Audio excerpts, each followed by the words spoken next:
Welcome back to another edition of the podcast, and tonight is our Gameweek 9 National League preview and predictions. As always, I'm joined by my co-host, Paul Franklin. Paul, firstly, happy to be back in the co-hosting spot rather than the permanent host. Of course, you filled in for me last week. I was watching a bit of the podcast before plane went in the air. It's the stress of all these pushing these different buttons, Luke, and putting overlays and everything. I didn't realise quite. I mean, obviously I've done it once before, but it was it gave me a newfound respect of what you actually do behind the scenes with your laptop there as you're talking at the same time. But no, listen, Hills and I had a good chat, and hopefully it was enjoyable for everyone else that listened in. We had quite a bit to talk about, didn't we, with the management sackings of a couple of teams and those that are under pressure. So, it's I know we did mention Wealdstone a lot, so I do apologise anyone who did have to listen. But it was a good week, and we thoroughly enjoyed it. And Hillsy sort of thanked me for letting him join in, so we might see him again in the future if we need another co-host along the way. Speaking of managerial sackings, there's plenty to talk about in that department as well tonight. Of course, Solihull Moors, I don't know if they'd actually sacked Matt Taylor by last Thursday or not, but of course they're still looking to bring in a permanent manager. There's also rumours about Yeovil Town's new manager potentially coming in through the door, quite strong rumours that we'll be discussing as well on tonight's podcast. And we'll also be looking at a few of the sides that are potentially struggling at the moment who could be looking to replace their manager very shortly as well. Of course, we're heading towards 10 games in now. It's quite a good point of the season after 10 games where you can really assess how a team's potentially going to do this season, and for the board to potentially make drastic decisions to help improve. But no, before we get into all of that, please remember to like and subscribe. It genuinely does go a long way if you can do that. I know it's a cliche. I know all YouTubers do it, but I would really appreciate it if you would do that. And also check out our sponsors, Cards Accepted. Already 40 people watching, and we're less than 3 minutes in. Let's go to the live chat and see what you guys have had to say on tonight's show. Be a Monster, of course, a channel member. Evening, guys. Good 3 points against your boys' league, but costly as Noor Hussein has an ACL injury and will be missed. But when we have depth in midfield, this team, 3 more points on Saturday, please. Yeah, of course, I think Parallon will probably come in to replace Hussein, which is as good of a replacement as you're likely to get. You've also got the likes of Cav Miley, who I know has been a little bit hit and miss at the moment for Southend United, but if he can get back that form that he had once upon a time, he's one of the best midfielders, defensive midfielders, I will say, in this division. Yeah, 3-0 win for Southend against Halifax last weekend.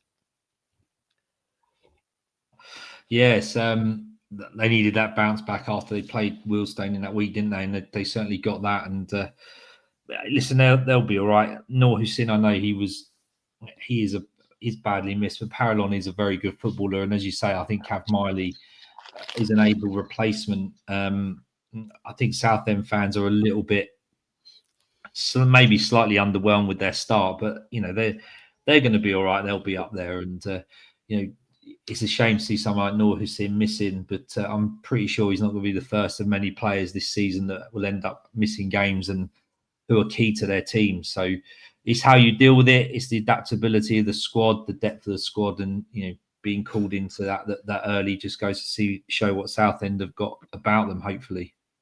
I hope Southend fans are underwhelmed overall with the start, because of course they do still sit fourth in the league table, 17 points after 8 games, averaging over 2 points per game. I know they're a big club, but I think that's as good of a start for a side like Southend as you're going to get, considering, some of the sides around them with similar budgets and even, stronger budgets than themselves.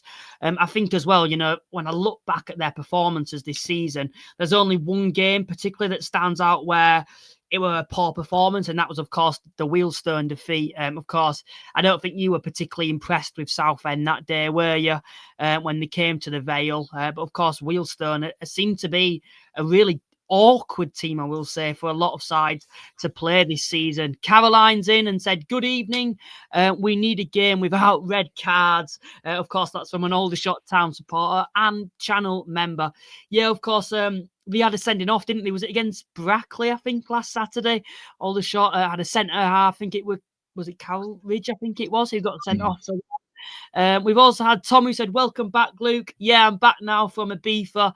I'm not back for long, though. This is the last podcast with like this background and everything because I'm moving to university on Sunday. So, yeah, we don't know what that's going to look like with the setup and everything. But I'm sure I'll try to make it look as professional as it possibly can. And then we've also had Lee who's come in and said, evening, lads, welcome to the stream. And then Mickey's come in. Paul. Yeah, evening, lads. Hope you're both well. You enjoy your holidays, Luke. I think you did, didn't you? Paul, it's a big game Saturday. Yes, the Gateshead come down to visit Wealdstone at the Vale.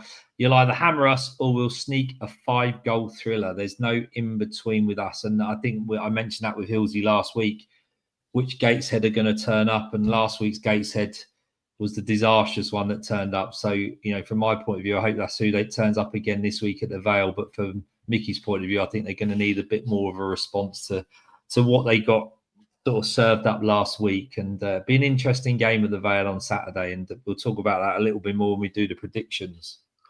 Gateshead currently at the moment, they're doing better than I actually thought they would. However, they're screaming a mid-table team. I think they've won half the games and then lost half the games as well at the same time for them. No, actually, they've won 3, drawn 1, and lost 4. The concern may be when they are losing these games, they're losing quite heavily. In 3 of those 4 games, they've lost by 3 goals or more, losing 3-0 to Southend on the opening day, 4-0 to Rochdale away, and 5-0 to Woking last Saturday. If you look at the victories, though, the likes of going away to Gateshead, not Gateshead, sorry, Yeovil. I think, were they 3-0 down or 3-1 down in that game? They came back and actually won that fixture. It's a difficult one because, you get a win like that, you're clearly capable of scoring goals. And then you look at recent results, losing to Woking by 5-0. Woking, who haven't particularly been prolific this term around, and I don't think will be across the season. I think they'll be a hard team to beat, but I can't see them being a side full of goals. To lose by 5 goals to them, it has to have warning signs, particularly for the defence. Yeah, I think you're right. I mean, they strengthened the midfield, didn't they? They brought Curtis Edwards in from Notts County, who just got released by mutual consent, and he's a National League EFL standard midfielder without a doubt. So, yeah, it's a real difficult one for Gateshead and for us as National League bloggers, pundits, podcasters, because they're so hugely inconsistent this season compared to what we've been used to sort of talking about at Gateshead and the fact that they've had to rebuild a number of times. But yeah, this one does seem a real Jekyll and Hyde squad, and it'd be interesting to see whether the manager stays in the long term, if that continues to have that, if they continue to have that type of form, or whether in fact their form will improve.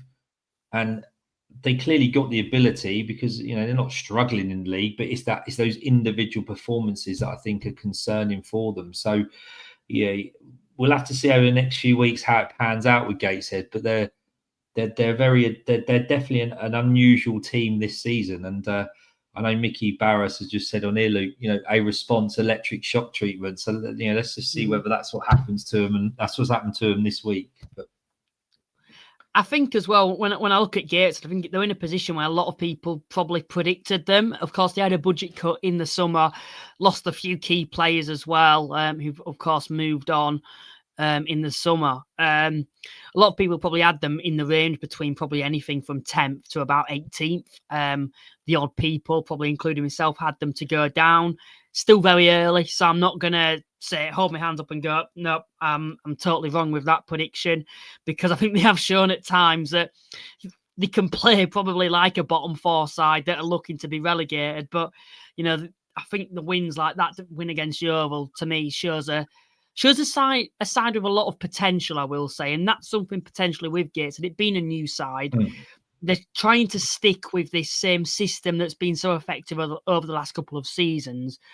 there's questions potentially, I thought, particularly on the opening day when you saw how deadly that press was from Southend and how much of, I think, a car crash it was on that opening day for Gateshead. It did feel like potentially, as the season goes on, they're probably going to have to adjust this system with this squad because they've not got the players they had last season. Yet we've seen at times that potentially they are capable of being able to stick with this style of play. And, in certain games so far this season, we've seen some excellent football from them. But when it's not working and going in their favour, they look like a very poor side. And it's often looking like when they're being defeated heavily. And it seems to be like a men against boys type of situation. Someone's come in and said, Alex Hunt. He's a player that I think we need to speak about. Of course, the York City man scored a brace in midweek from the midfield. I don't know if you've seen both the goals, but wow. Yeah, he's been a player I've always admired. I've admired Alex Hunt as an individual, and I think he played a lot last season under Adam Hinchelwood. With the new signings this season, he's kind of been an outsider, I think, in that York City side when Adam Hinchelwood was in charge. Made 1 or 2 starts in the opening 4 games for them, and the rest were from the bench, where he's come in with Stuart Maynard, and Stuart Maynard's been like, no, I want this man starting, and I think he's delivered, hasn't he, in the first 2 games. I saw an interview with him today, watching the goals back, and he was very modest in his, he suggested that the first one was across to the back post that sneaked in, and it probably was. But clearly he saw the ability that he had in that shot or cross, and went and did a carbon copy off the corner. And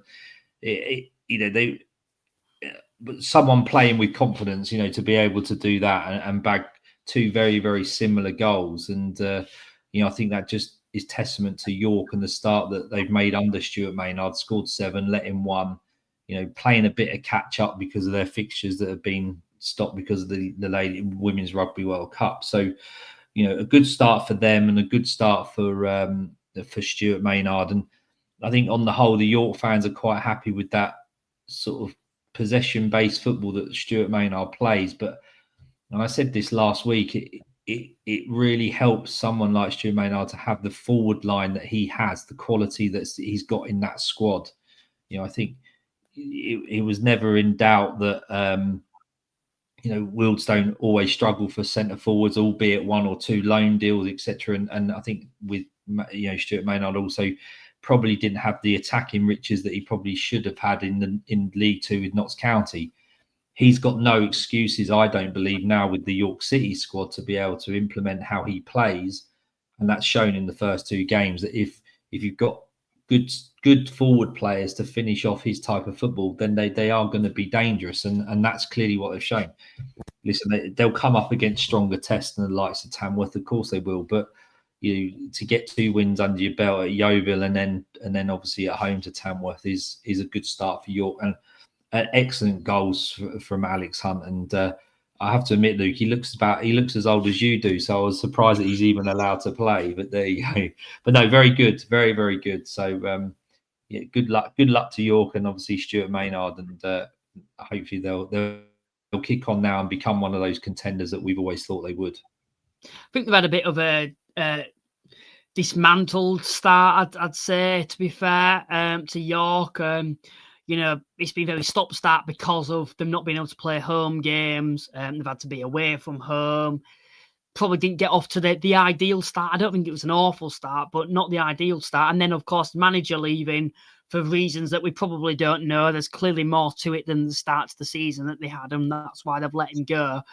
And I think it was always hard for Stuart Maynard coming in, and this is something I want to put the point across, is if we're being brutally honest, there was a lot of York City fans initially who were like, oh, the Kings left. Do you get what I mean? They worshipped Adam Hinchelwood and they were fuming that he'd actually left the club.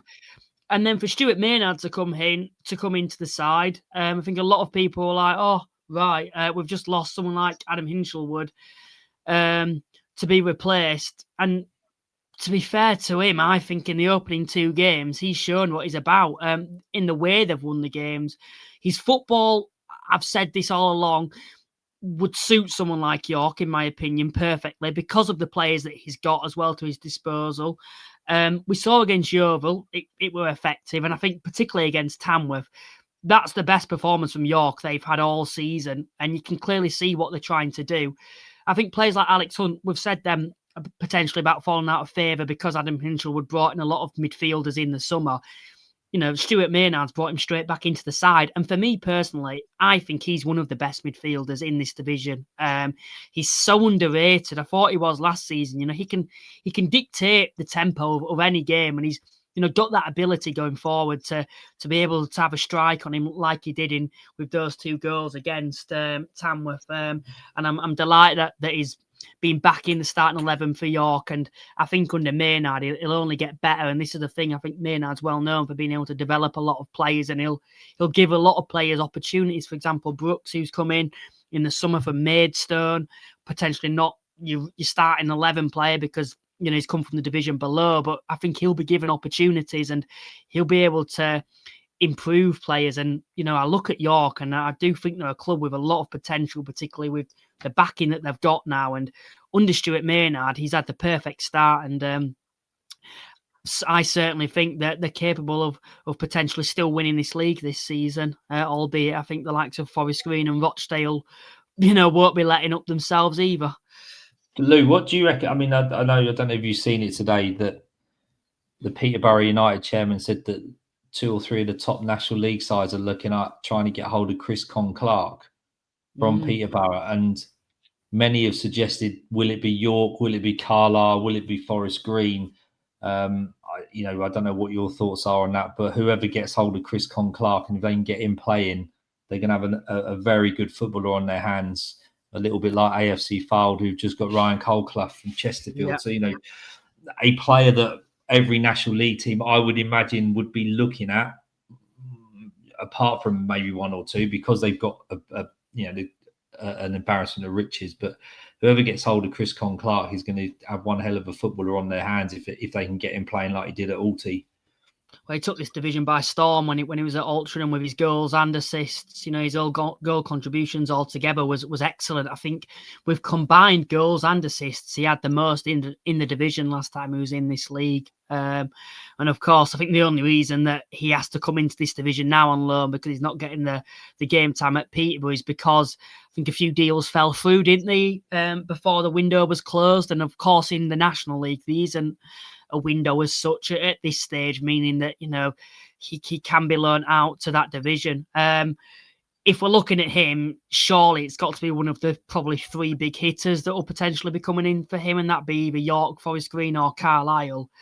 York, for me, I don't potentially feel they need him. I think they've got a lot of covering in that area, and I don't think he brings anything that they've already got. I said before ball was kicked with York, I actually think potentially that they've got a little bit too much depth this season, considering they got 96 points last season.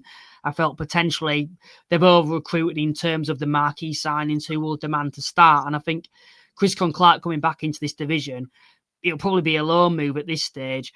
And I think for him personally, Peterborough will be wanting him to play football to potentially bring him back into the side, or more likely be able to sell him on for more money to a League Two side or back to the National League side.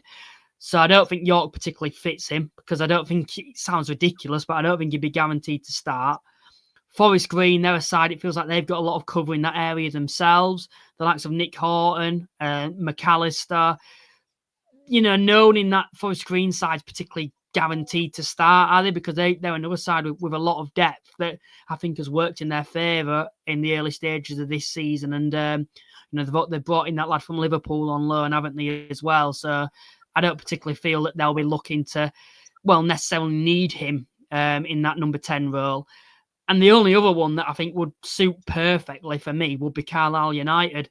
He'd be back regrouping with the likes of Regan Linney, who, of course, as a pair worked so well together when they were both at Altrincham. Regan Linney's obviously improved since then. And potentially in that number 10 role at the moment for Carlisle United, they've got Embleton, who I don't think particularly been the same player since he's left Sunderland with injuries, etc.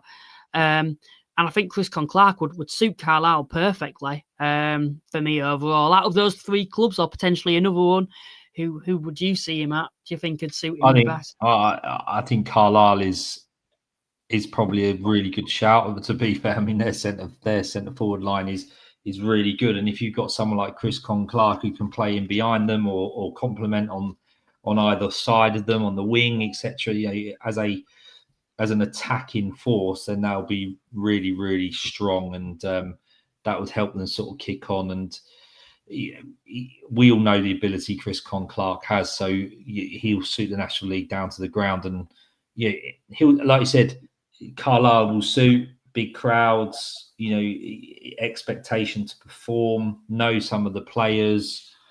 And having seen Carlisle play this season, they're very, very good, very powerful, you know, strong, and he'll just sit there brilliantly. And you know, apparently John Johnson said here that he was spotted watching Carlisle away at Brackley. I don't know whether that's just a coincidence because Brackley isn't a million miles away from Peterborough, and he happens to know Regan Linney, but then there may be more to it. So we'll see what comes out for the next couple of weeks and whether he gets signed up. But if he does, then that's a really good signing for Carlisle, you know, at this stage of the season so early on. Just looking at Carlisle's recent lineup in that starting 11, and in that number 10 role, he played Stephen Ween, who's I don't think particularly set the world alight at Carlisle United in his time there. It does feel like in that spot there, you've got Adjaboy, Linney to the left of and right, potentially to someone like Clark with Armstrong up top. That is deadly for me in this division. I think already Carlisle's forward line stands out, doesn't it, at the moment? Oh, yeah. I mean, I was impressed with Rochdale's forward line. You know, but if you got Chris Clark going there alongside Linney and Armstrong, then you know that's got to be up there. And then you look at York's forward line and what they've got. Even Southend bringing in Andy Dallas. You know, I know they've had a couple of injuries, so you know they're probably not relying on the players that the fans want, as someone like Tom Hopper, but. You know, these 4 or 5 top sides have got really good, strong forward lines, and getting Clark in will be a real bonus for any one of those. And I think you're right. I think Carlisle probably looks like it could be the favourite, but at the moment we know that's speculation. So we'll see where he ends up. There's a suggestion he's going to end up somewhere, so we'll just have to see where he ends up, Luke. Yeah, please let us know in the comments as well where you think Clark would best suit going to in the National League. Of course, there's rumours potentially about him going back to Altrincham on loan. For me, probably a little bit too ambitious, I think. I never like to say this, but I think considering where he's gone to in Peterborough, he's potentially outgrown Altrincham as a football club. In terms of, his ability and potentially what the type of money that he'd probably be demanding now in this division. And I think the only sides that stand out to me that will probably be able to afford his wages will probably be one of the 3, Carlisle, Forest Green and York. And I think the one that screams to me and suits would definitely be to go to Carlisle United. In other news, of course, speaking on managers now, Yeovil Town is still searching for their replacement for Cooper. It's been reported that Danny Webb is set to become the new Yeovil Town manager. Of course, he's previously been assistant at Chesterfield and gained promotion with the Spireites. Firstly, what's your impressions on Danny Webb potentially being appointed as the new Yeovil Town manager? Of course, few Yeovil fans feel it's quite an underwhelming appointment, yet he has actually gained promotion from the assistant manager position, with Chesterfield. They've obviously taken their time, Luke, haven't they? They've not rushed into appointing someone after losing Mark Cooper. The one thing is Danny Webb isn't hugely known as a coach, but when he was at Chesterfield and James Rowe left and he came in as an interim manager off the back of the coaching staff, I looked up his playing career earlier today, and he's played at that sort of lower EFL level and National League level.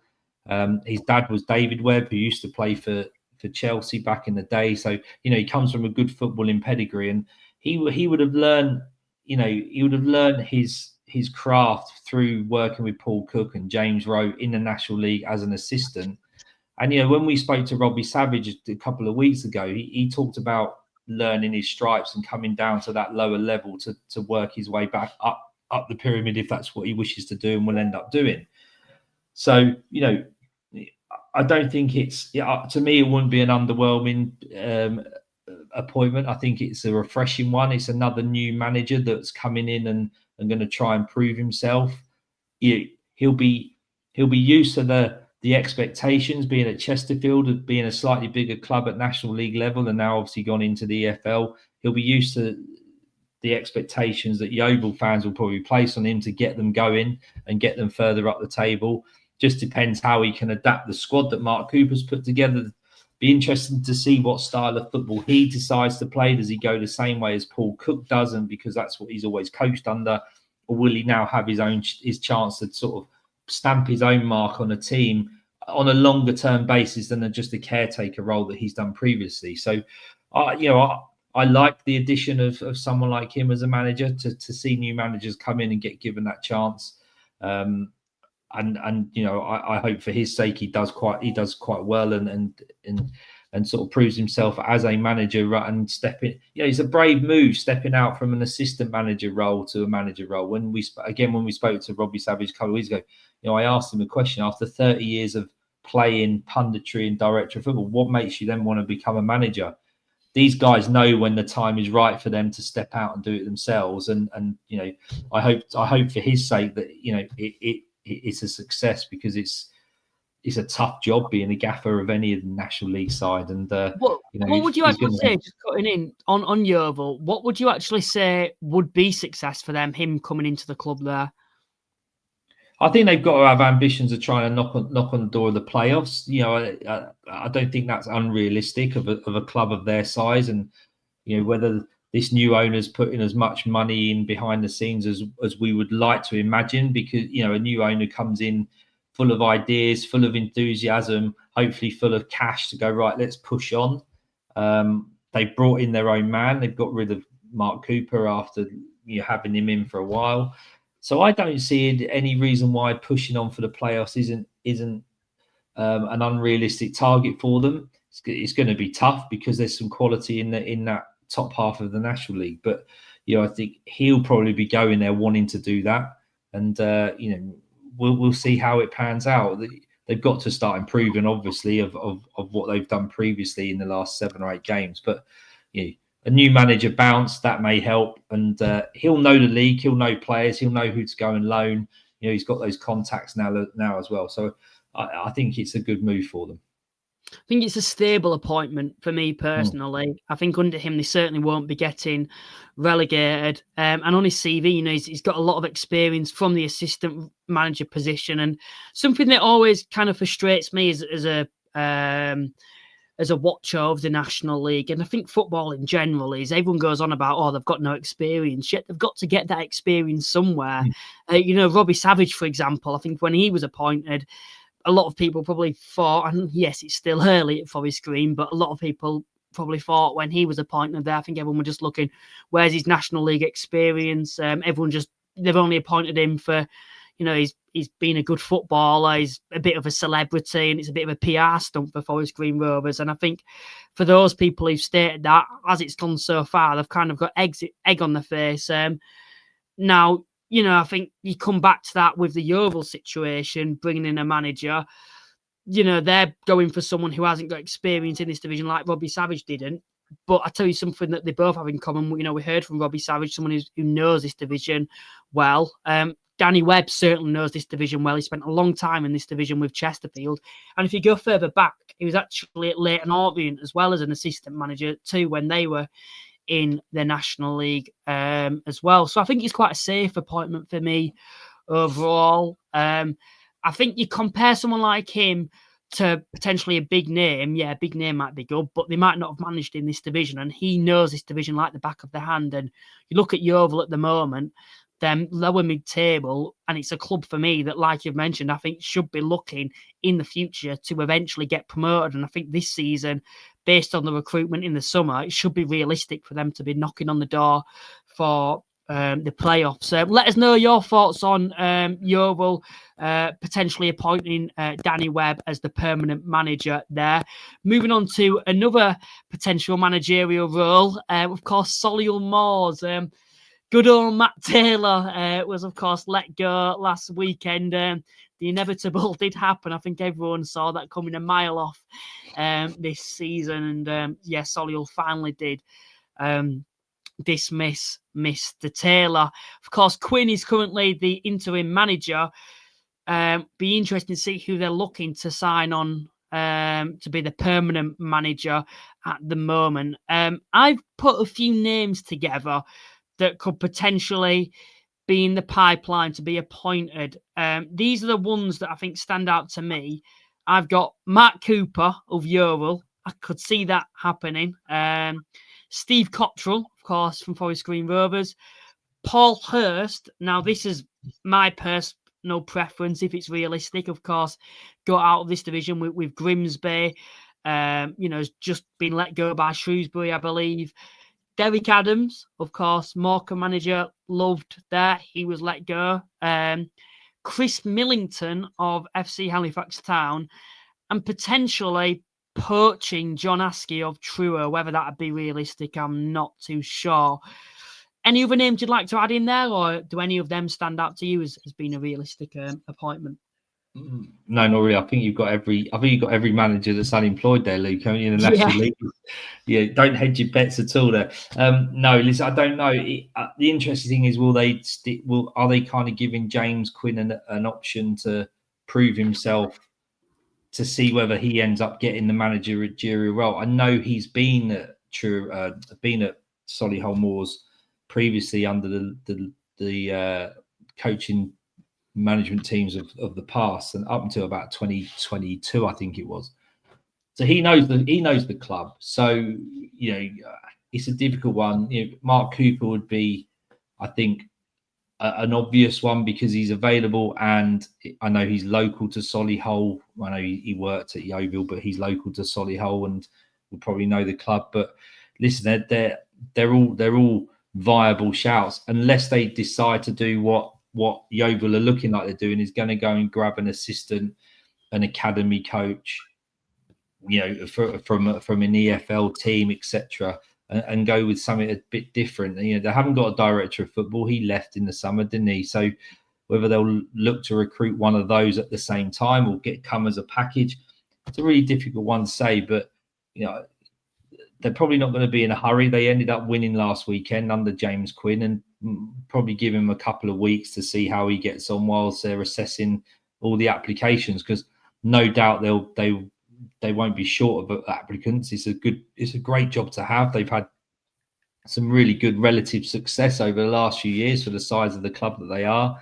and they've got that potential to do that again. So we'll just have to wait and see. But what you got to try and be careful of is not try and get just go and get another name, another trusted head in the National League. Sometimes you got to think outside the box, and which way they go, who knows? I think Matt Taylor was a bit of an odd choice, as we all felt anyway. Will they go back to a more tried and tested method, or will they try that a bit of a different thing? So we'll wait and see. But I don't think they're going to rush into it if they've got someone like James Quinn on board at the moment. Darren Sarl, another name. Potentially he's unemployed at the moment. If they go down the route again of trying to poach a manager from another side, Graham Coughlin of Boston, I actually think would be quite a good appointment, to be fair. I know he's not got off to the best of starts with Boston this season, but did a magnificent job in that second half of the season last year. He may be getting frustrated with Boston at the moment, considering he may feel there's no kind of potential there, may feel with Boston start to the season. Of course, they've not had the best of starts. I think a lot of people thought they may be able to build on last season. I think what's key is that they get this appointment right, and I think they need to take the time with this one as well. You've mentioned there Quinn. I think they're in safe hands for the meantime with him. Of course, he got their first victory of the season against Boston last weekend, I believe. Still, of course, sit in the bottom four at the moment, 6 points in a possible of 24 isn't particularly great for a side like Solihull, who I always see as a side that seem to be quite ambitious, and it just feels like in the last 12 months or so, all that ambition has kind of been sucked out of them, and they're a lower mid-table side, and I still feel they could be capable of pushing for the playoffs, and that's why they need to get this appointment spot on. Who would you have then? Who would you actually have then, Paul, as the manager? Who would I go with? Oh God, that's a tough one. Putting you on spot.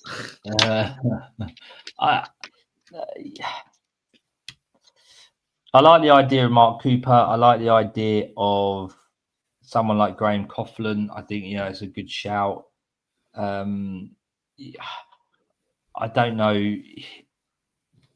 I quite like the idea of maybe giving James Quinn a go, because he knows the club, and it just depends whether he wants the job or not, or whether he's decided that he's just going to go in and help out the club because he knows the club. But yes, it is an interesting one. I mean, Antti Limbrick, I think, was knocking about as potentially the next Yeovil manager. Could he actually be in for a shout with the Solihull manager's job now that it looks like he's not getting the Yeovil potentially one? I know, another one. But yeah, I'll tell you, it won't be Darren Saul. Darren Saul is now gone to work at Kamperloops United, which is in British Columbia in Canada, believe it or not. I saw that the other week. So he's off to Canada. Well, Lee Davis here just said, how about Millington? I think having a similar sort of size club than Halifax, but maybe with a bit more ambition. I don't, disrespect to Halifax. Would that suit Millington? I don't know. There's a number of candidates that you've gone there, Luke, and I wouldn't be surprised if it's one of those. And I don't think anyone would be surprised if it's one of those. So, but I like the idea of someone like Mark Cooper, maybe Chris Millington, and who else did I say? Graham Coughlin. I think it's a good shout as well. Millington, I think, would have suited Yeovil perfectly. I think they play quite similar to how Halifax did, quite defensively minded, strong. And I think under him, he knows how to grind out results, particularly away from home. And I think he'll always have you knocking on the door of the playoffs. Of course, that's unlikely going to happen. I don't think geographically it'd work, him going all the way down to Yeovil. But in terms of Solihull, Mark Cooper, I think he's a safe manager. Again, I think he'd probably keep Solihull up, but do I really see them being able to push on for the playoffs under him?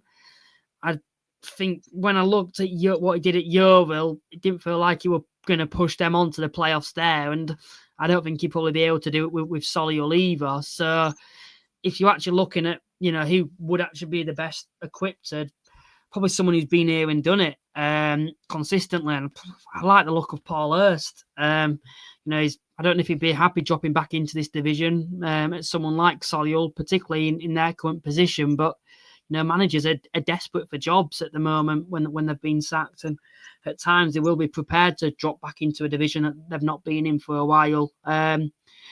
I think Graham Coughlin, I like the look of that. I like his football. I liked, the momentum that he built with Boston last season. But then again, you'd have to pay a fee, wouldn't you, to Boston to headhunt him. I think I'd go with Paul Hurst. Yeah, I think he'd be my personal pick overall. But if I was to predict it, I could easily see them going for Mark Cooper. I think that's one that I think could potentially happen. Jamie Scarborough, I think who's a York fan, has said, is Hinge set for the Football League, or could he be tempted back to the non-league? I know in the summer he was actually rumoured to go to Notts County, I believe. Then that fell through. This is what I was told. I don't know how reliable it is, but apparently there was a fallout as well in the summer because of that at York. Nothing's concrete, by the way. It's a rumour that I was told. Apparently, what about him for the Solihull job, Luke? This is another one. Yeah, but I just think for him overall, what he's done at York, he'll be looking to go into the Football League now, particularly last season when I think Notts County were kind of looking at him. And of course, that fell through. I think now, I don't think he's done anything bad at York in terms of the performances to go to a side that's significantly in a worse position than them at the moment. And I think for him, you'd like to think that he'll go in the Football League, and I think it'd be a massive shame for him, to be honest, if he remained in this division. I don't know what your thoughts are. Yeah, I mean, he's still got to prove his worth a little bit. I mean, he came up from the National League South into the National League in this. Don't get me wrong, 96 points, second in the table, only losing out to a team that go over 100 points. Any other season near enough, apart from maybe one or two, they would have got promoted. So I'm not sure that does he merit a chance at that at the EFL, but possibly. It would be a risk. It would be a risk for a little bit of a risk for an EFL team to take someone like him on. The worry is, Luke, is why was he changed after 4 games? After such a good season last season, we will never know. That's not for us to know, and that's for York City to worry about. But I think he'll find it tough to get an EFL gig. Stuart Maynard got an EFL, a League Two team to the playoffs, and has found it hard to get an EFL gig. So, there's not many jobs, and there's a lot of managers. We've just listed 10 to 12 for one job at Solihull that all these managers that are knocking about could possibly go for. So there's going to be an awful lot of interest in any EFL jobs coming up, and there will be those that come up in the next few weeks. If we're hitting that 10 to 12 game mark where owners get twitchy after poor starts, so we'll start to see managerial shiftings around all of the football pyramid. So, watch this space. He'll be putting his hat into the ring for many a job, I would imagine. Similar like many of the others managers will. So, we've seen Phil Brown today. Phil Brown, who's managing the Premier League, is now managing Peterborough Sports, and that's no disrespect to Peterborough Sports, but he's Phil Brown is now getting a job at a National League North side, having got a National League side relegated to National League North, or tried to save them from relegation. Kidderminster Harriers haven't got them up. So you're looking at someone like a name like Phil Brown getting a job in a National League North, and that is that testament to the level to be able to attract to managers of that caliber in the past, or is that actually a sign of the lack of jobs available and all those managers that are out there trying to get jobs? So it's a really tough thing, because all these guys are waiting for other managers to be sacked, and that's just a horrible position to be in, I can imagine. For any manager, no one wants to see other managers being sacked, but that's the only way they're going to get jobs, unless of course those decide to leave and go elsewhere. So a real tough time for anyone out of work. Jobs will come up. We'll be talking about speculation of who goes where and when many a time, I guess, over the next few weeks. But Jamie Scarborough has sort of suggested he doesn't want to work in an airport. No. Luke Williams, who was at Notts County, was at Swansea, is now working at Bristol Airport while he waits for a job. And he's voluntarily. Can I just say voluntarily as well? He's not doing that because he's desperate for a job. By the way, no. But he's not in work. He's not in work, and you would imagine someone like Luke Williams would be in work. He's a nice guy. He comes across as a nice guy. He interviews well. His footballing philosophy is one that is light. He's got results. He's got performances. He's got adulation. He's got Notts County out of the National League, and he can't get a job. So it just goes to show. Yeah, but the thing is, when you say I can't, it's probably that he's waiting for the correct job, because which is quite difficult, which I agree with. But I don't think it's the case he can't. I think offers will have come up, but it's about picking, the best job, because he was in League Two and then he got a Championship job. Didn't work out in the Championship. You're probably getting top end League Two sides now wanting him, and he's like, no, I earned my stripes in League Two. I want to go to a higher end League One side, or potentially give it another go at a Championship, and that's probably what's difficult. But I think when you bring it back to Hinshelwood, the differences between him and someone like Phil Brown is, one, he got 96 points last season with York City. Any other division, they would have got promoted.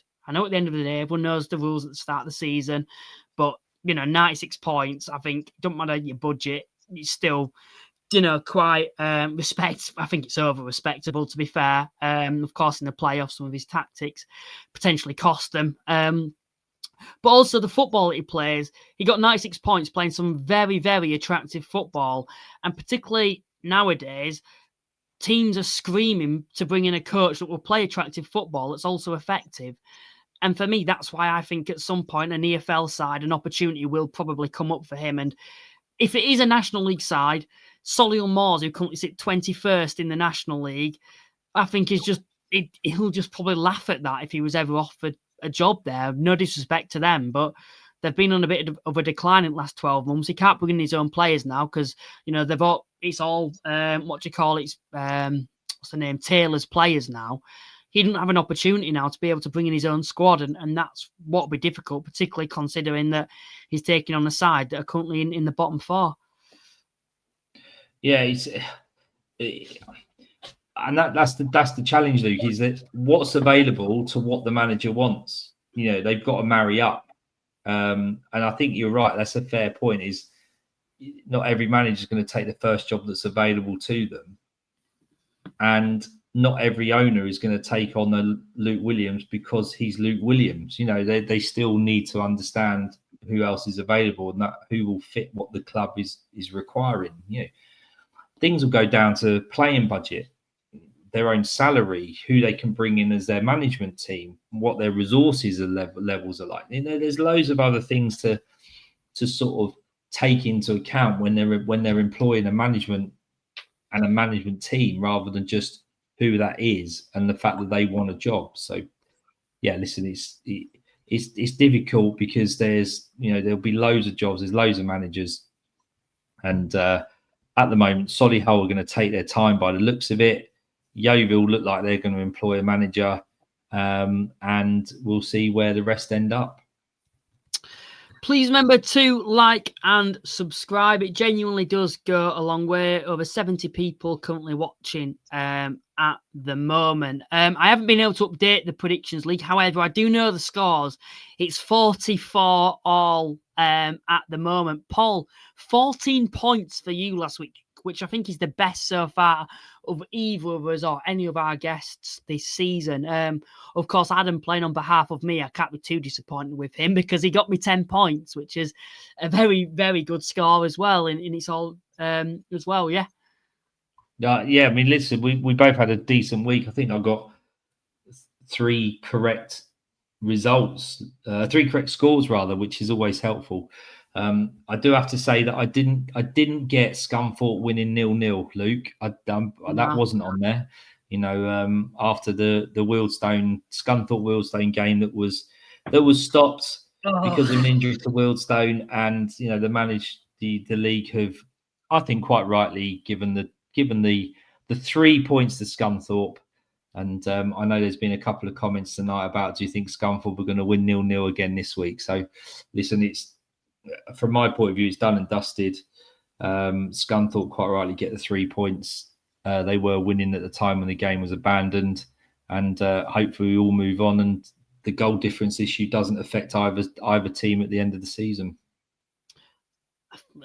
Good sportsmanship, I suppose, by yourself, because I think a lot of Wealdstone fans were quite disappointed. For me as well, I, of course, wasn't there, but I think it's probably is the fair result, isn't it, for Scunthorpe to have all 3 points?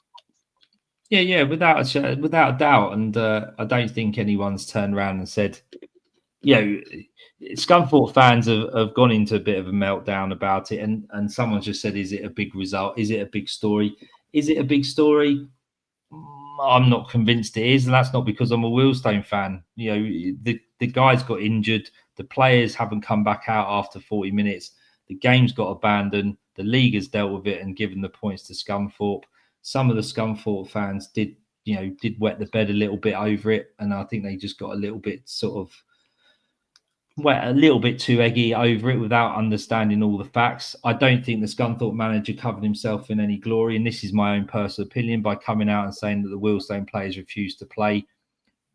I personally think he probably should have kept his counsel a little bit like Wealdstone did and let the league decide and take its due courses, which is what they did. So, fans are always going to back the club they support, back the manager that's managing their club.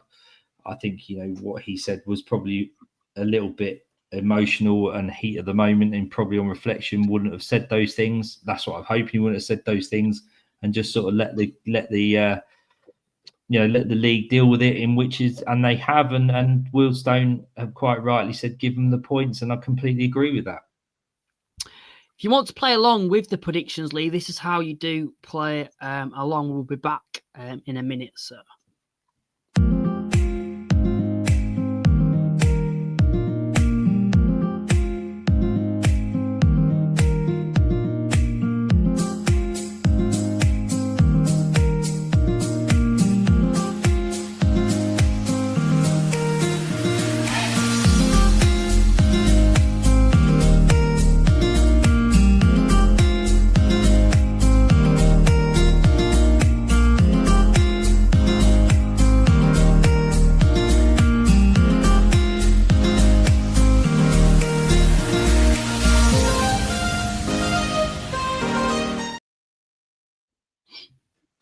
Game 1 then is the 12:30 kickoff on the Zone.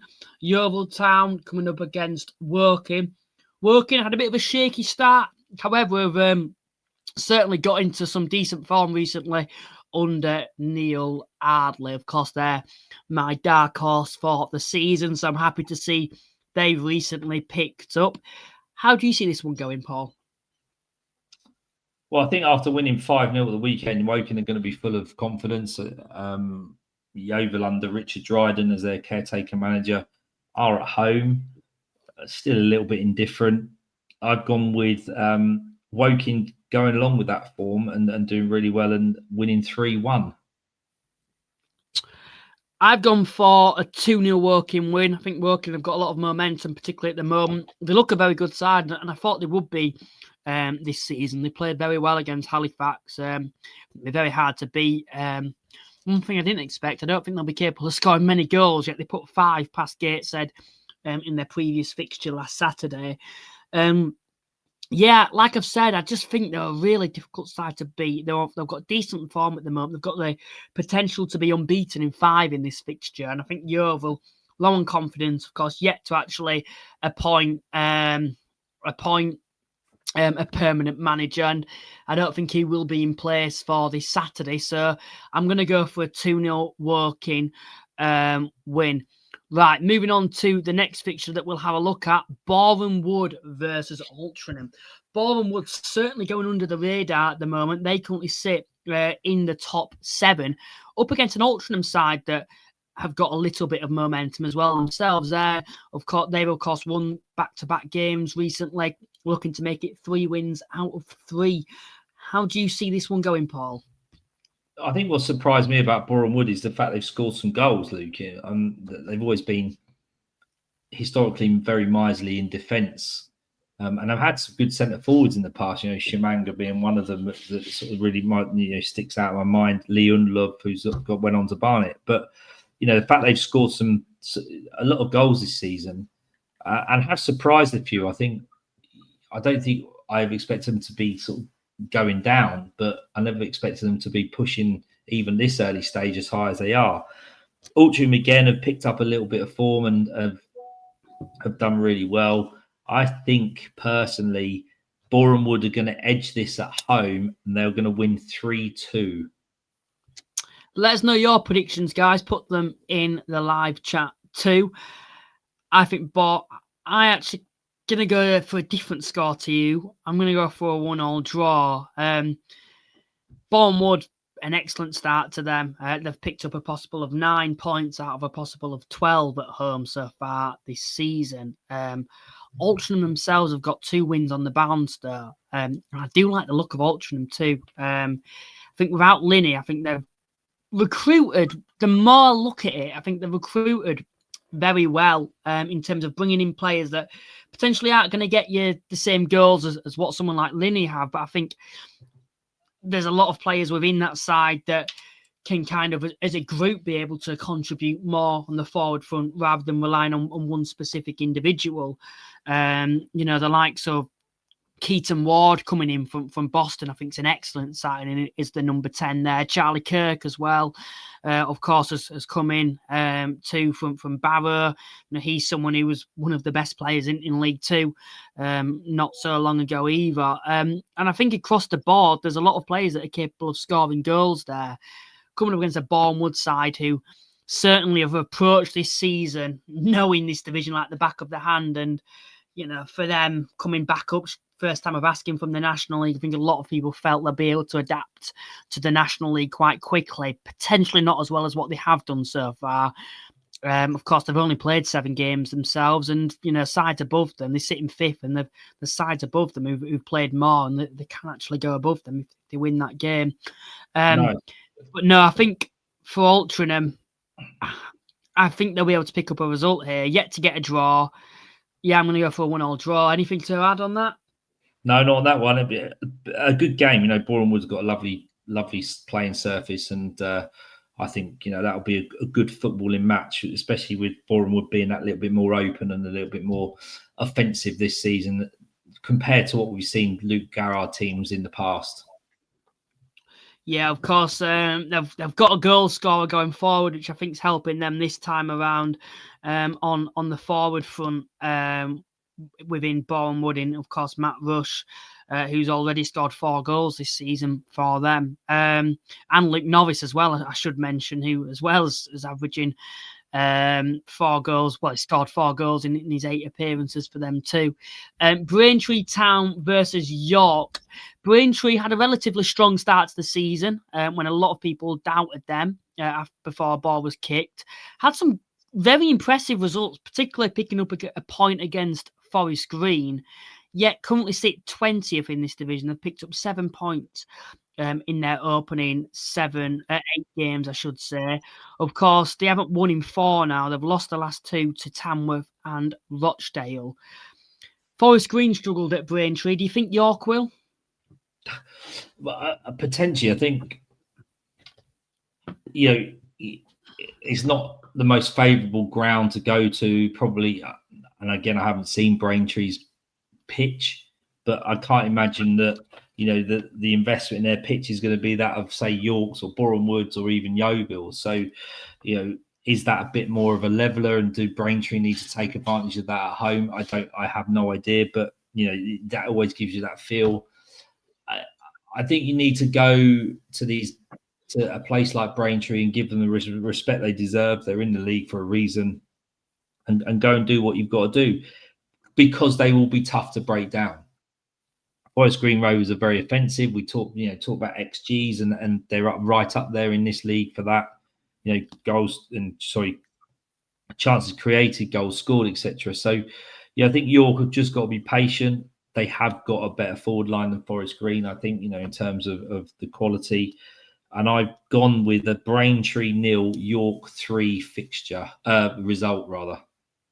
I've gone Braintree 0, York 2 for very similar reasons to yourself there. The thing I will say on Stuart Maynard, I think his football suits to be able to play against the so-called sides, the weaker sides that will probably sit back against you. I think we saw against Tamworth.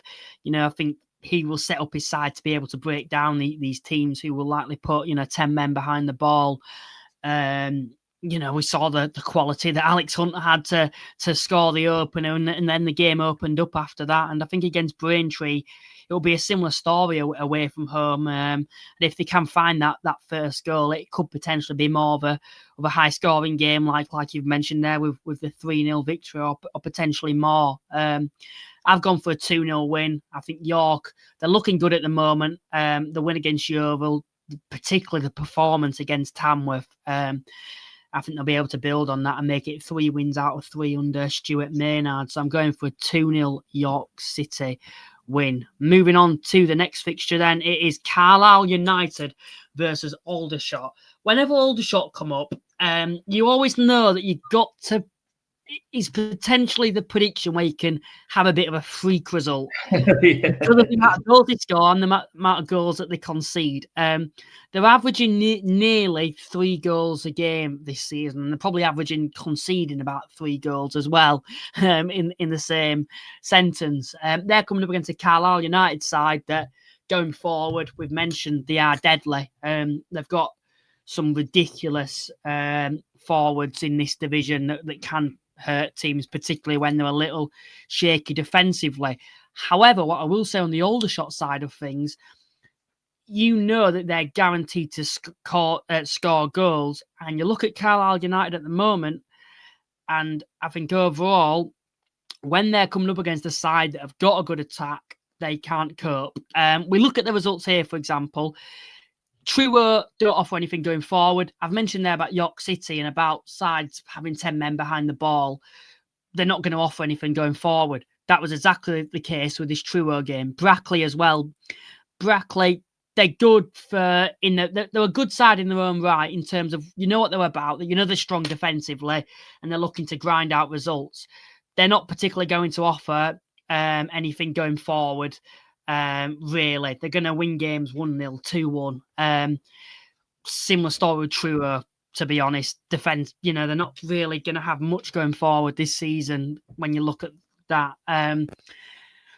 I don't think Carlisle have actually played anyone who are going to be up there yet this season when I look. I might change my mind when I look at this, but no, I don't think any of those 5 sides that they've played will be probably even in the top half this season. Maybe Sutton, if they get their act together. And Aldershot are a side that have certainly got the strengths and weaknesses, but going forward, they're a side that can hurt teams in their own right as well. And they will probably cause Carlisle problems. And it is going to be my freak result of the game week. I'm going to go for a 3-3 draw for this one. I think it'll be a bit of a cracker, which it always is with Aldershot. What's your thoughts overall on Carlisle and this game? I think it will be a high-scoring game. Always is with Aldershot, as we said. Always is. Possibly a red card in there because there's red cards with Aldershot as well. I've gone with Carlisle 3, Aldershot 2. Long way to go. Hampshire up to the northwest. Carlisle are going to be buoyed by their results lately. They're doing well, and I think defensively Carlisle aren't as strong as some of the other teams. I don't think, and Aldershot will probably be able to exploit that, but they'll outgun the Shots by 1 goal and win 3-2. Jack Johnson's come in, and he said, "You said that about Braintree, Luke, and we won 5-0. When you look at Braintree, what do they have going forward? To be honest, it's going to cause Carlisle anything going defensively. Wait till you're coming up against a side that have got something going forward. Ball and Wood potentially. They've got 2 strikers there, and they hurt you, didn't they? And I think this is another case here against Aldershot. They're guaranteed to score goals. They're guaranteed to cause you defence problems. And for Carlisle to win this game, well, I think for both sides, it's whoever outscores the opposition. And on paper, Carlisle should be able to do that against Aldershot. But Aldershot always do seem to just score goals, probably when you least expect it. So, yeah, it's my freak result of the game week. I've gone for a 3-3 draw. Sorry, what were your prediction again, Paul? 3-2 to Carlisle. 3-2 to Carlisle United. Yeah. Moving on to the next fixture that we'll have a look at then. It will be Forest Green versus Scunthorpe. A bit of an awkward game, I think, for Forest Green. Of course, 2 of the 3 sides that remain unbeaten this season in Scunthorpe and Forest Green Rovers. I'm going to go for a narrow 1-0 Forest Green Rovers win, particularly with them being at home. We saw that against Hartlepool. I just think they're in form team at the moment. Scunthorpe, I don't want to be harsh, but I feel like they're a side that are going to fall away as the season goes on from the playoffs potentially. And of course, they could prove me wrong. But I think when you look at the results recently, they're not losing games, but the teams they're playing, they're not beating them. If you look at that, obviously Wealdstone, yes, that's a game that they won that was abandoned, and they would have gone on to win that game if we're being honest. But I just think Forest Green being at home, I think they'll probably have a little bit too much for Scunthorpe. What's your take on the game?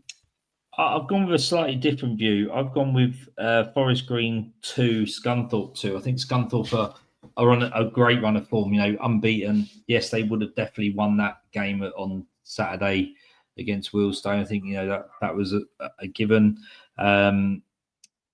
they're going to want to finish a game. I think the last 2 games have been stopped. So, yeah, listen, Forest Green are on a great run of form, and Robbie Savage has got them going. The crowd are behind him. Tough place to go and get a result, but I think Scunthorpe will grind this one out, and it will be a 2-2 draw. I've gone for a lot of different predictions this game week, which is pretty good, because potentially one of us can have a bit of a gap on each other. Moving on to the next fixture, Hartlepool versus Brackley. Brackley, like I said, they've certainly got the strengths and weaknesses. They play to the strengths, I should say. Defensively, very strong. Do they have too much going forward? No, but that doesn't particularly matter, I think. If you've got your strengths defensively, they probably, for me, I think will have enough to stay up. They're coming up against the Hartlepool side, who had a tricky run of form recently. Of course, winless in the last 4. If you look at the teams they've played, though, getting a point at Southend, that's a very, very respectable point. Of course, dropping points to Bournemouth and Boston might be seen as quite disappointing, and then losing away to Forest Green. I don't think there's any disgrace in that. Of course, they're coming up against the Brackley side that I think will be a really difficult side to beat this season, in my opinion. For this game, I'm just going to see what I've gone for here. I think I went for a narrow Hartlepool win, but I might actually change that to a 1-1 draw. How do you see it going? 1-1 draw. I've gone with a tight game. I think you're right. Brackley are proving a tough nut to crack, and and they've got to be that way. I've gone with Hartlepool to win 2-1. Again, another long journey. One of the bigger games that early on that Brackley are going to be playing. In the National League. I think Hartlepool will just be a little bit too strong for them at home, and I've gone with a 2-1 win for them. Moving on to the next fixture that we'll have a look at, it is Solihull Moors against Morecambe. Solihull, like we've mentioned on this podcast, still searching for their replacement, or they may well stick with Quinn. Coming up against the Morecambe side, who season started later than everyone else's, got off to a great result on their opening fixture, but since seem to struggle potentially with a lot of, I think, understanding circumstances, I'll say, if you look at those defeats. Potentially, this is a game, though, for Morecambe. When you look at Solihull's form recently, yes, they beat Boston, but I think if you look at the bigger picture overall, managerless, it is a game potentially for Morecambe to be able to pick up a result against Solihull. Do you see that happening? No, I've gone for Solihull to win 2-0. Morecambe have had to quickly assemble a squad. They look like they brought a bit of quality and experience in. They won their first game back as after they thought they were going to go bust, but they haven't kicked on from there. And they've got an inexperienced manager, a squad that's quickly been assembled. It's going to take them some time to start to hopefully see fruition of that, but at the same time they're going to start to need picking up results, Luke, and they're playing catch up in relation to games anyway. I think Solihull under James Quinn got the win at the weekend. They'll be buoyed by that. They have got a bit of quality in there. Has he changed the personnel? I know Matt Taylor, I think one of the last games he managed was he had 7 defenders on the pitch. I'm pretty sure James Quinn will make sure he's got a slightly more offensive look into his side, and because of that, I think Solihull will win 2-0.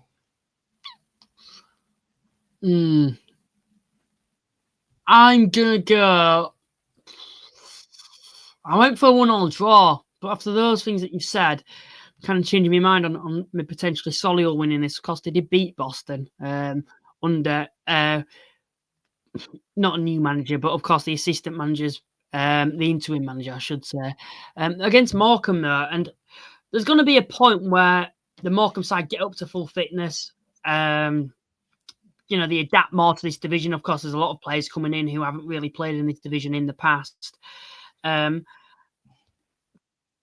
you look at the results at the moment, it doesn't feel like they're getting close to being able to pick up a result. Of course, heavily defeated to Aldershot. Woking comfortably beat them. Had a bit of Forest Green, beat them. Bournemouth comfortably beat them. Solihull away, a side potentially low on confidence yet have got that win.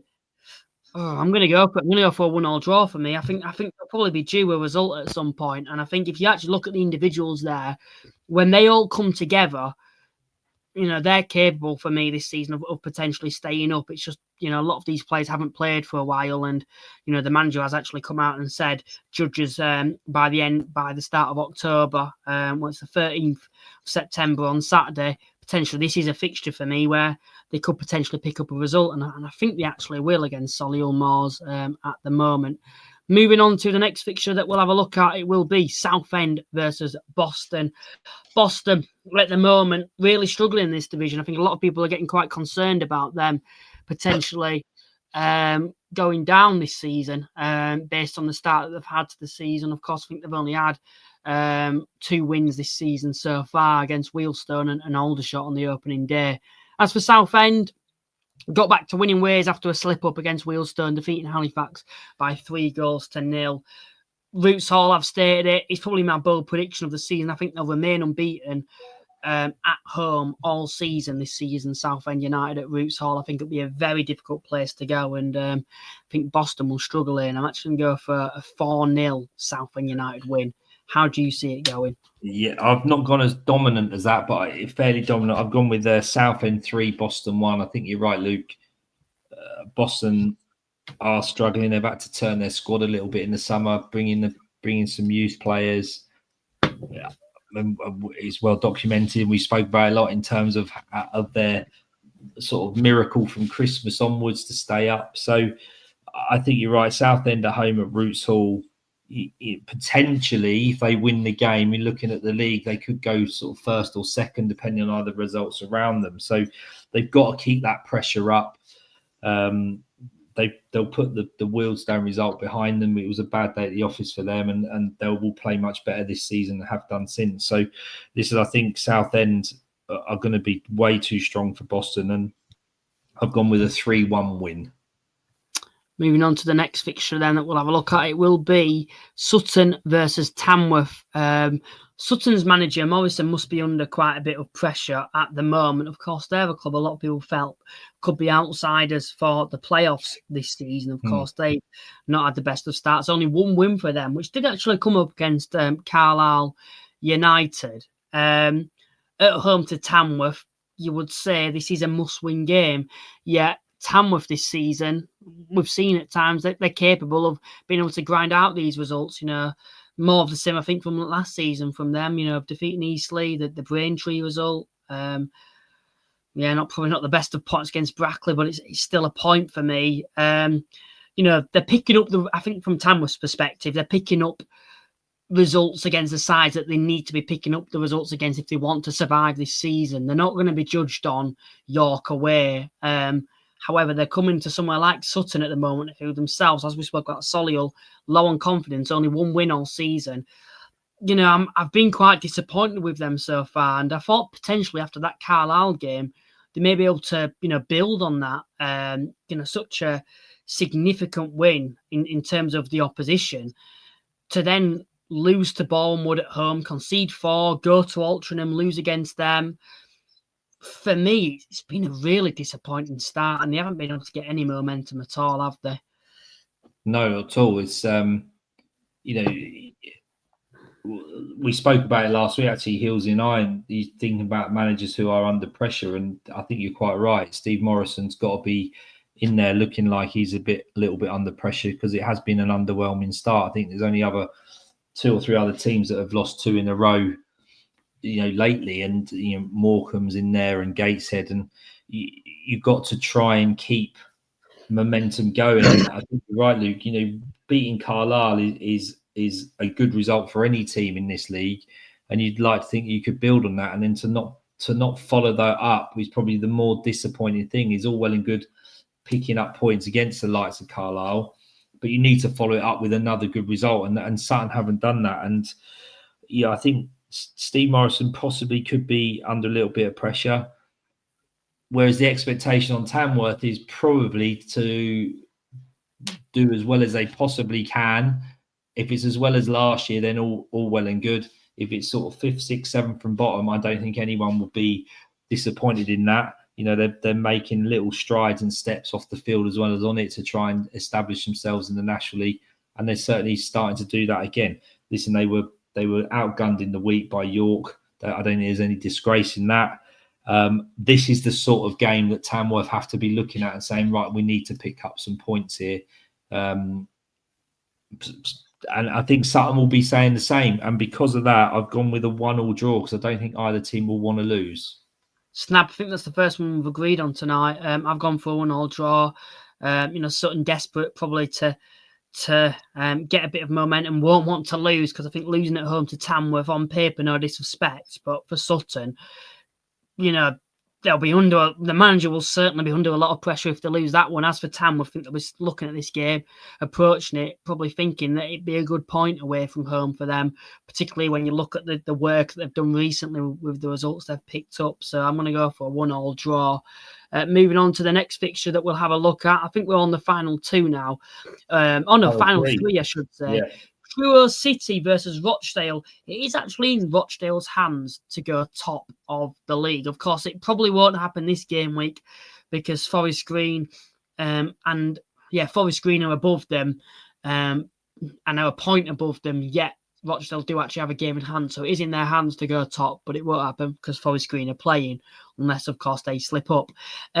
They're coming against Truro, though. A very winnable game at the moment. Truro really struggling in this division, aren't they? To adjust. Not really got that momentum and kicked on from last season like we potentially thought they would with the promotion and, the experienced manager in John Askey who knows this division. They've not really been that unknown quantity who can shock a lot of teams. And I think Rochdale will come here and based on the forward line and the way they've started the season, I think they'll win quite comfortably. I'm going to go for a 3-1 Rochdale win. How do you see it going? I've gone with a 3-0 Rochdale win. I think one of the easier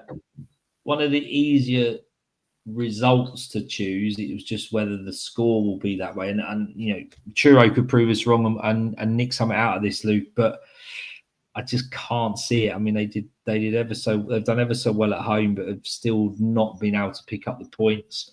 I think John Askey, I saw on social media, said we will be better at playing teams like Carlisle. That was a mammoth old journey they had to make all the way up to Carlisle and Brunton Park last week. How much does that affect them? Not all. I know they're probably most of them are full time, if not all of them are full time down there. But it's a lot of travelling they've got to do. They are at home, so they've got to take advantage of that down in Devon. But no, Cornwall rather. But I think Rochdale will easily win 3-0. Moving on to the next fixture that we'll have a look at. Someone has actually mentioned Truro are not as bad as results might suggest. 1-1, and I think they'll pick up soon. I think what I will say is, bar the Carlisle result, they're not getting battered, are they, by teams? They're losing game by 1 or 2 goals at most this season. But Rochdale at the moment, I think they're a side that deserve an enormous amount of credit, and they genuinely are looking like a serious contender for the title this season, and I think they'll probably have a little bit too much for Truro. Moving on to the next fixture that we'll have a look at, it will be Wealdstone versus Gateshead. Take it away, Paul. I think this all hinges on what Gateshead team turn up, Luke, without a doubt. Wealdstone have based their survival a lot on their home form. Again, that's proving very, very useful in this early part of the season for Wealdstone. I think losing to Rochdale and Carlisle at home is not a tough one to take because we competed with Carlisle. Rochdale outgunned us. They were a really good side. But listen, we're very effective at home. We've got to be, and Gateshead have got to travel all the way down from the northeast, battered and bruised after last week. And which Gateshead team are going to turn up?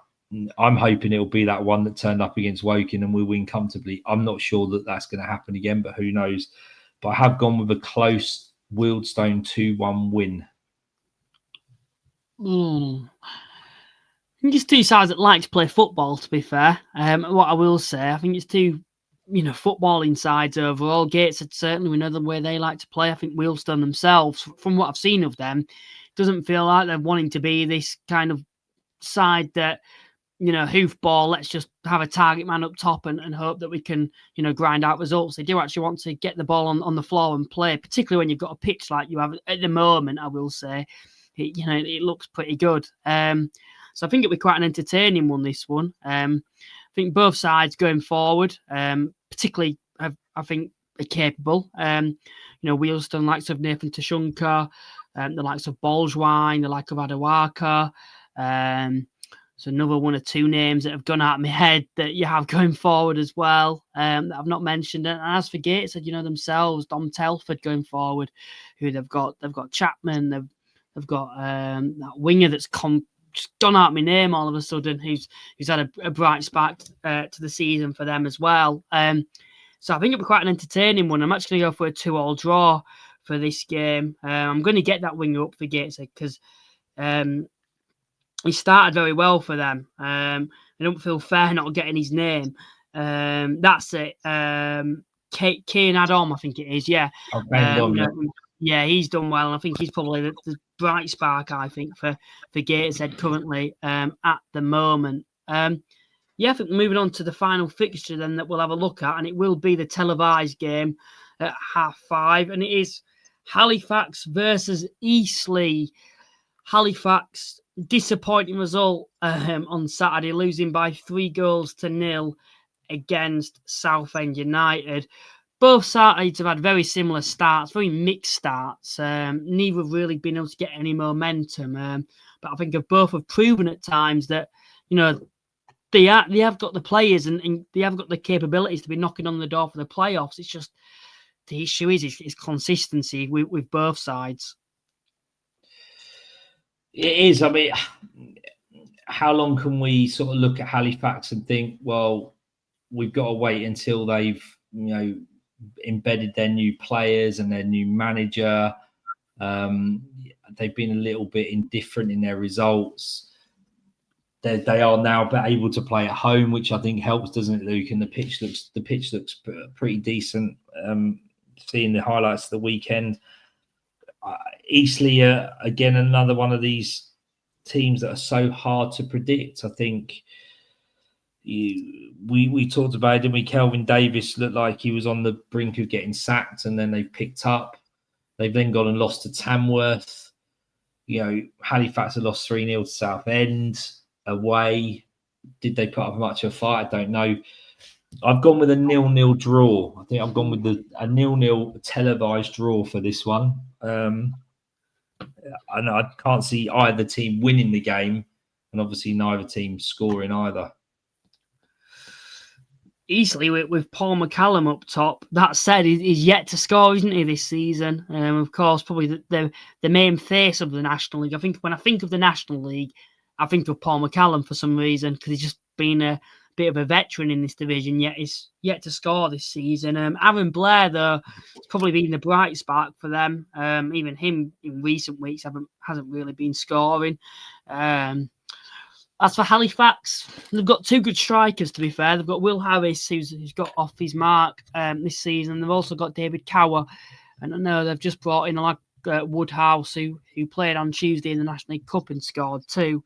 I've gone for a 1-1 draw. The two sides, I don't really know what to think of them this season. I think the early signs, to be honest, are that they're going to be probably mid-table teams. I think either have probably got too much to be in a relegation scrap, if I'm being honest, when I look at the quality. But neither have got the consistency to really kick on for the playoffs. Potentially, I'm being biased because I'm watching Halifax every week. I do think there's potential there. I think we've had a bit of a mixed start due to some unmitigating circumstances. I think you look at York's situation where they're not playing at home. It's been a similar situation with Halifax. We've only played 3 home games this season, and that was against Forest Green, the one defeat that we've had, and we played very well against them and lost, and there's any shame in that. I think for me, this is a must-win for Halifax, and I think for Eastleigh, they'll be looking to get a point, but Yeah, I just think both sides will probably cancel each other out the way they're playing at the moment. And I'm going to go for a 1-1 draw. Anything finally to add? No. I mean, it's the first game week where all teams are playing. It'll be interesting to see how they all come out and how they fare. I think there'll be some National League Cup games in the week for those that are competing in it. So that's not going to bother too many of them. And I think going into September, into sort of the 8th, 9th game, they're going to start to have to see where they all stand. And some interesting games there this week, Luke. Teams can start pushing towards the top. Those that are towards the bottom need to start picking up points. Not necessarily 6-pointers just yet, but we'll wait and see. But yeah, another good weekend for those National League fans, and enjoy the games that you go into. Safe travels, and hope your team does all right. Please remember to check out our sponsors, Cards Accepted. There's a link in the description for you to do that. You'll get 50% off your card machine, no contracts or monthly fees. Also, remember to like and subscribe. It genuinely does go a long way. And if you'd like to become a channel member, it is just £2.99 a month. You get to use a custom emoji for your football club. So any Carlisle United fans that are new and you want to shout about the Cumbrians in the live chat, you can put your badge in if you could become a channel member for £2.99 a month. You'll be helping me out, and also you may get early access to interviews we do in the future. And I am in the process of looking at more perks to potentially bring in, potentially a bonus podcast as well for channel members too. Paul, as always, it's been a pleasure to have you on tonight with me to preview Gameweek 9 in the National League. No problem, mate. Enjoy it as always. It's tough to predict, but let's hope I go ahead next week. I've pulled up alongside you after a couple of decent weeks, so I need to push on from that now on and see whether I can get above you, Luke. Yeah, you certainly do. Of course, we're level now on 44 each. Of course, as well for the podcast, it's quite a significant day, I will say, for the background. To be fair, we'll be moving location from my side of things from the next podcast onwards. By Matty Brown, of course, behind me. Of course, the ex-Halifax player, and I think, of course, ex-York City player as well. I won't be taking that with me to university. So the background's going to be different for anyone that's wondering for next week, if that's a big thing or not. I don't know to you guys. But no, we'll be moving location as I'm moving into uni on Sunday.